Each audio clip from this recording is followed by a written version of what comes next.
Good morning. അപ്പം രാവിലെ ഞാൻ അടുക്കളയിൽ വന്നിട്ടുണ്ട്. വേവിച്ച് വെച്ചായിരുന്നതുകൊണ്ട് ഇന്നിപ്പോൾ ചോറ് തിളപ്പിച്ച് ഊറ്റി വെച്ചിട്ടുണ്ട്. നമ്മൾ തക്കാളിക്ക തേങ്ങ അരച്ച് കറി വെക്കാമെന്ന് വിചാരിച്ചു. അതുപോലെ തന്നെ അത് തേങ്ങയൊക്കെ ഞാൻ ചിരണ്ടി വെച്ചിട്ടുണ്ട്. പിന്നെ തക്കാളിക്ക അടുപ്പത്ത് വേകാനായിട്ട് വെച്ചിട്ടുണ്ട്. പിന്നെ ഉണക്കച്ചെമ്മീൻ എടുത്തിട്ടുണ്ട്. ഉണക്കച്ചെമ്മീൻ ഇന്ന് നമുക്ക് ഉണക്കച്ചെമ്മീൻ പൊടിക്കാം, ചമ്മന്തി പൊടിയാക്കാനായിട്ടാണ്. തലയൊക്കെ കളഞ്ഞ് ഞാൻ എടുത്ത് വെച്ചിട്ടുണ്ട്. പിന്നെ നമ്മൾ ഇന്ന് പാൽപ്പുട്ടാണ് ഉണ്ടാക്കാൻ പോകുന്നത്. പാൽപ്പുട്ട് അപ്പോൾ എല്ലാവരും ട്രെൻഡിങ്ങിൽ കൊണ്ടുപോകുന്ന പാൽപ്പുട്ട് ഞാനും കൂടി ഒന്ന് ഉണ്ടാക്കി നോക്കാമെന്ന് വിചാരിച്ച് എങ്ങനെയുണ്ടെന്ന്. അപ്പോൾ വീഡിയോ കണ്ടിട്ട് ഇഷ്ടപ്പെടുമെന്ന് ലൈക്ക് ചെയ്യാൻ മറക്കരുത്. അപ്പോൾ രാവിലെ എഴുന്നേറ്റ് ഇന്ന് നമ്മൾ ബ്രേക്ക്ഫാസ്റ്റിന് പാൽപ്പുട്ടാണ് ഉണ്ടാക്കുന്നത് കേട്ടോ. അപ്പോൾ അതിനിടയ്ക്ക് ബാക്കി പണികളും കൂടെ ചെയ്യാമല്ലോ നമുക്ക്. അപ്പം ചോറ് തിളപ്പിച്ച് വാർത്തു. അപ്പോൾ ഇന്ന് തക്കാളിക്ക തേങ്ങ അരച്ച കറിയും അതുപോലെ തന്നെ നമ്മളെ ചെമ്മീൻ ചമ്മന്തിപ്പൊടിയും കൂടെ കൊടുത്തുവിടാമെന്ന് വിചാരിച്ച്.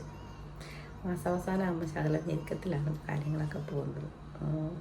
തീരെ കുറച്ച് സാധനങ്ങളൊക്കെ തീരുമല്ലോ, ആ സമയത്ത് നമുക്ക് ഇച്ചിരി ടൈറ്റാണ്. ഇനി അടുത്ത ശമ്പളമൊക്കെ കിട്ടി കഴിയുമ്പോൾ തന്നെ ഓക്കെ ആകത്തുള്ളൂ. അപ്പോൾ നമുക്ക് ഇന്നത്തെ നമ്മുടെ വീഡിയോയിലേക്ക് പോകാതെ. അപ്പോൾ ക്യാരറ്റ് ഞാൻ ഇതേ രീതിയിൽ പൊടിയായിട്ട് അരിഞ്ഞെടുത്തിട്ടുണ്ട് നമുക്ക് പാൽപ്പുട്ട് ഉണ്ടാക്കാൻ വേണ്ടിയിട്ട്. അപ്പോൾ ഇത് ഞാൻ ചോപ്പറിനകത്തിട്ട് ചോപ്പ് ചെയ്തെടുത്തതാണ്. ഇപ്പോൾ തേണ്ട നമ്മുടെ പുട്ടിനുള്ള മാവ് റെഡിയാക്കാനുള്ള പാത്രം എടുത്ത് വെച്ചിട്ട് അതിലേക്ക് 250 ml കപ്പിൽ 1 കപ്പ് അരിപ്പൊടിയാണ്, ഞാൻ പുട്ടുപൊടിയാണ്, സ്റ്റീംഡ് പുട്ടുപൊടിയാണ് ചേർത്ത് കൊടുത്തിട്ട് അതിലേക്ക് ആവശ്യത്തിനുള്ള ഉപ്പ് ചേർത്ത് കൊടുത്തിട്ട് ഇനി നമ്മളിതിലേക്ക് പശുവും പാലാണ് ചേർത്ത് കൊടുക്കുന്നത്. അത് ഒഴിച്ചെടുത്തിട്ട് നന്നായിട്ട് ഇളക്കി യോജിപ്പിക്കണം. അതിനുശേഷം ഞാനിതിലേക്ക് നമ്മൾ ഗ്രേറ്റ് ചെയ്ത് വെച്ചിരിക്കുന്ന നമ്മുടെ ക്യാരറ്റും കൂടി ഇട്ട് കൊടുക്കുന്നുണ്ട്. അപ്പം തേങ്ങാപ്പാൽ വേണമെങ്കിലും ഇതിൽ ചേർക്കാം. ഞാനിതിനകത്ത് ചേർത്തിരിക്കുന്നത് പശുവും പാലാണ്. അപ്പോൾ പാൽപ്പൊടിയും ചേർത്ത് കൊടുക്കാം. പാൽപ്പൊടിയൊന്നും ഇല്ലാത്തതുകൊണ്ടാണ് ഞാനിപ്പം പശുവും പാൽ ചേർത്ത് കൊടുത്തിരിക്കുന്നത്. എന്നിട്ട് നന്നായിട്ട് ഇളക്കി യോജിപ്പിക്കാം. ഇനി ഇതിലേക്ക് നമുക്ക് മധുരത്തിന് ആവശ്യം പഞ്ചസാര ചേർത്ത് കൊടുക്കുക. ഒരു 4 ടീസ്പൂണോളം പഞ്ചസാര ഞാൻ ഇതിലേക്ക് ചേർത്ത് കൊടുക്കുന്നുണ്ട്. അപ്പം മധുരമൊക്കെ അവരവരുടെ ആവശ്യത്തിന് ചേർത്ത് കൊടുക്കുക. ഇത് കറിയൊന്നും ഇല്ലാതെ കഴിക്കുന്നതാണ് ഏറ്റവും ടേസ്റ്റ് കേട്ടോ. ഇത് പഞ്ചസാര ഇട്ട് കഴിക്കാനായിട്ടാണ് നല്ലത്. കറി ഇടുമ്പോൾ ഇതിൻ്റെ ടേസ്റ്റ് മാറിപ്പോവും.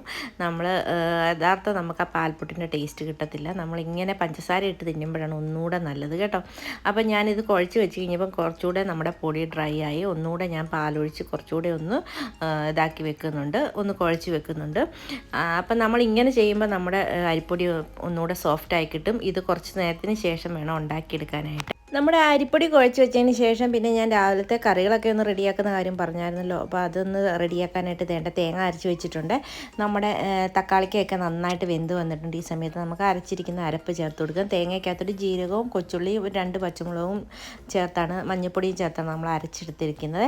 അതിനുശേഷം നമ്മളിങ്ങനെ ഇളക്കിക്കൊണ്ട് നിൽക്കണം. കാരണം എന്താണെന്ന് വെച്ചാൽ ചട്ടിയുടെ ചൂടും അതുപോലെ തന്നെ നമ്മുടെ ഗ്യാസിൻ്റെ ചൂടും കൂടി ആകുമ്പോഴത്തേന് നമ്മുടെ തേങ്ങ പെട്ടെന്ന് പിരിഞ്ഞു പോവും. ഇങ്ങനെ ഇളക്കി ചൂടാക്കി എടുക്കണം. അപ്പോൾ നമ്മുടെ ഇത് തേങ്ങ അരച്ച് ചേർത്തിരിക്കുന്നത് പിരിഞ്ഞു പോകത്തില്ല. അപ്പോൾ ഞാൻ ഉപ്പൊക്കെ ഇടയ്ക്ക് നോക്കുന്നുണ്ട്. ഉപ്പ് നോക്കിയപ്പോൾ ഉപ്പൊക്കെ കറക്റ്റായിട്ട് വന്നിട്ടുണ്ട്. ഇനി ഇതിലേക്ക് നമുക്ക് ചൂടായി വരുമ്പോൾ ഒന്ന് താളിച്ചെടുക്കണം. അപ്പോൾ ഞാൻ അടുപ്പിൽ നിന്ന് മാറ്റിയിട്ട് നമുക്ക് താളിക്കാനുള്ള ചീനിച്ചട്ടി ഇതിലേക്ക് വെച്ച് കൊടുക്കാം, ചട്ടി ഇതിലേക്ക് വെച്ച് കൊടുക്കാം. അതിന് ശേഷം നമുക്കതൊന്ന് കടുക് വറുത്തെടുക്കണം. ആ സമയം കൊണ്ട് ഞാൻ നമ്മളെ ചെമ്മീനില്ലേ, ഉണക്കച്ചെമ്മീൻ ഒന്ന് കഴുകി വാരിയെടുക്കുന്നുണ്ട്. നമ്മൾ വെളിയിൽ നിന്ന് മേടിക്കുന്ന സാധനമല്ലേ, അപ്പോൾ ഉണങ്ങിയതാണെങ്കിലും അതൊന്ന് കഴുകിയൊക്കെ വൃത്തിയാക്കി എടുക്കണം. കഴുകി വാരിയെടുത്തിട്ട് നമുക്കതും കൂടെ ഒന്ന് ഫ്രൈ ചെയ്ത് എടുത്തിട്ട് വേണം നമുക്ക് പൊടിച്ചെടുക്കാൻ, ചമ്മന്തിപ്പൊടിയാക്കി എടുക്കാനായിട്ട്.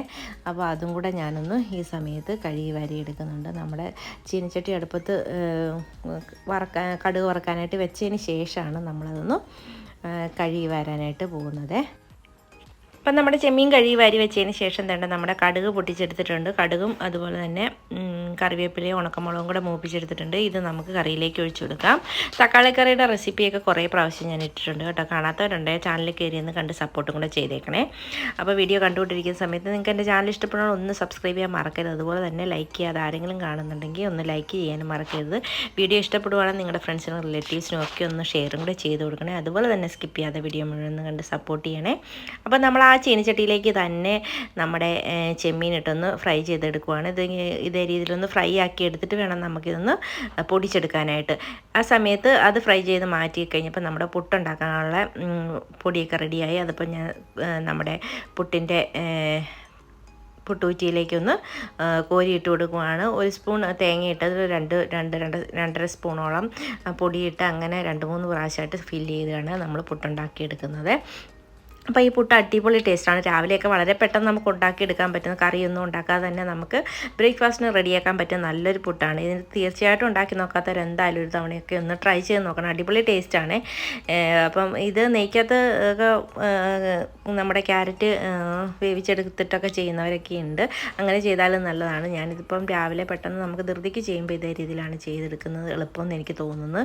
അല്ലെങ്കിൽ പിന്നീട് നമ്മളതൊന്ന് വഴറ്റാനൊക്കെ നിൽക്കേണ്ടേ, ആ സമയം കൊണ്ട് നമുക്കിത് ആവിയിൽ തന്നെ ഓൾറെഡി നമ്മുടെ ക്യാരറ്റൊക്കെ വെന്ത് കിട്ടും. അപ്പോൾ അടിപൊളി ടേസ്റ്റാണ്. എന്തായാലും ഒരു തവണയെങ്കിലും ട്രൈ ചെയ്ത് നോക്കണം. ട്രെൻഡിങ് ആയി ഓടിക്കൊണ്ടിരിക്കുന്ന റെസിപ്പി കൂടിയാണ് നമ്മുടെ പാൽപുട്ടിൻ്റെ റെസിപ്പി കേട്ടോ.